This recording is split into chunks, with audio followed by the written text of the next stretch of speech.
going and sleeping in the woods. It has been said that in order to become a real mountain woman or a mountain man, one has to shit in the woods. But this is completely wrong. No matter how distant the expedition, I always brought a second tent with me. I had a battery-powered fan in there, a mirror, toiletries, and all the things that a sophisticated and cultured mountain man requires.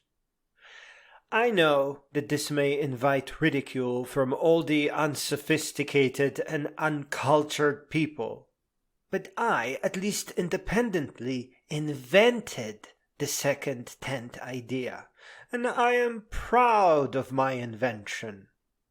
In all the harsh adventures that I have been through, I have always been neatly smelling, clean shaven, and beautiful. Now that we took care of business, let me talk about sleeping in the woods in a slightly more serious fashion. Unless you are in bear country where they have wolves, grizzlies, and venomous snakes, the most dangerous thing there is that can get you is your knife or your axe. So always wear cut-proof gloves and prefer a foldable saw over an axe. Cut away from yourself and your hands and have a first aid kit ready. Personally, I went to a hardware store, went to the woodworking section, and bought the meanest, sharpest, and most expensive handsaw I could find. And I was always the first to gather my firewood. I just mounted the saw on the outside of my backpack, so it never gave me any trouble.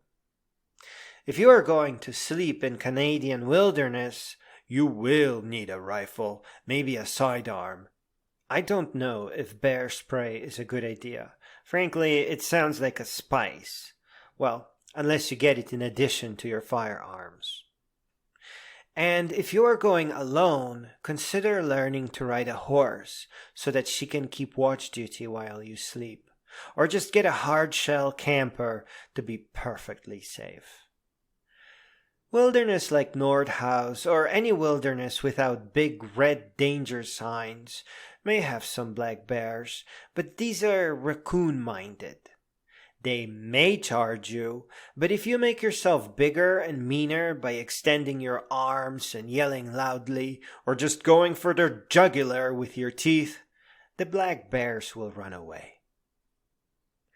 Always have a safe fire going before it gets dark.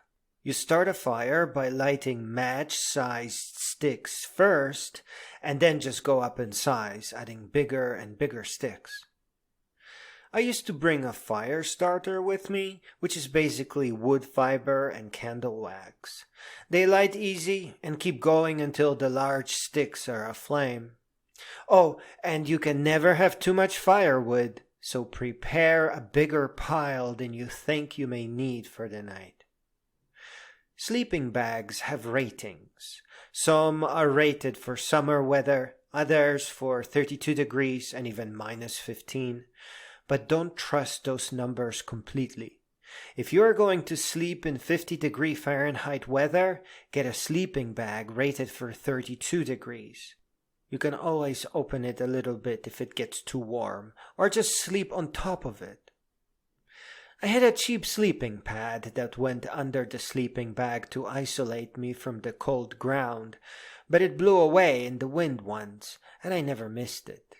I slept on the ground in my sleeping bag and tent just fine, but I recommend you get an expensive inflatable one, as they don't weigh much. One time, I had visitors.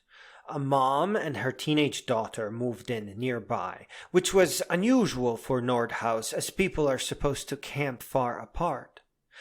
Her daughter had an axe and immediately started chopping down a small and healthy tree. When I told her that this is a protected area and the tree is no good for firewood because it's wet and fresh, she made an expression that clearly and without a doubt stated that from this point on, she will hate me for as long as I fricking live. But get this, the mother neither had a tent nor a sleeping bag. She slept on the soft grass and probably enjoyed incredible views of the stars and the lake at night. So, yes, there are spiders, but there's an order of things in the woods. Neither spiders nor black bears will attack. Our ancestors slept on the ground on a pile of pine tree branches for hundreds of thousands of years, and they were just fine.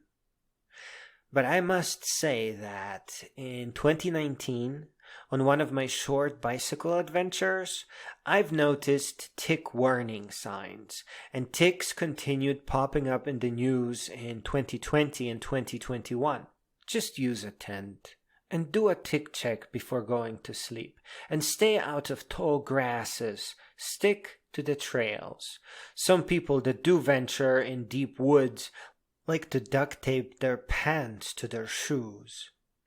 Use a bug repellent and be very careful with tick killer spray around animals. Sticking to the trails and sleeping in a tent will prevent all this tick nonsense. As to mosquitoes, use a repellent in the shape of a smoldering stick, and then spray yourself as well. Watch out for hot ash when moving the stick, and don't put it too close to your tent. So we arrive at the conclusion of this text, and a couple of short stories about my private personal experiences of sleeping alone in the woods. One time, I was playing chicken with a very distant thunderstorm. I watched it out on the horizon for a very long time. It was very far away, but I could see the flashes of lightning, and I was worried. I was staying atop a dune in an elevated location, and as my eyes get used to the darkness, the dune grass began glowing with blue static electricity. I lost that chicken game real fast and moved my camp to a temporary but safer location in the woods. It didn't rain. The storm remained on the horizon until it turned to rain on the other side of Lake Michigan. On another occasion, I've noticed some partygoers out on the less wild side of the woods. It looked like they were drinking and getting ready for a big party. I gathered my firewood, had a fire and a fine sausage, no spice, no ketchup, just the meat. It was from a gas station, but it tasted like the finest snack in the world. I set aside my art sketches for the night and put on an audiobook, and very quickly fell asleep. And woke up just as quickly.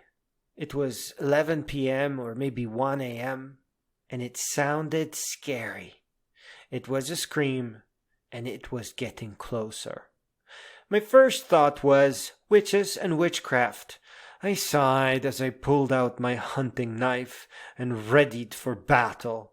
When I awoke a little bit more, I remembered that foxes have that piercing, strange scream, and it sounded exactly like a fox, but a little bit longer. By this time, it was even closer, so I decided to press my headphones deeper in and go to sleep. Later, I heard multiple voices out there and realized that one of the tipsy people went to their car and then confused the terrain. They actually needed to walk another 5 minutes to get to their camp. Where they were at was just an area damaged by a tornado that in the dark looked a little bit like their campsite.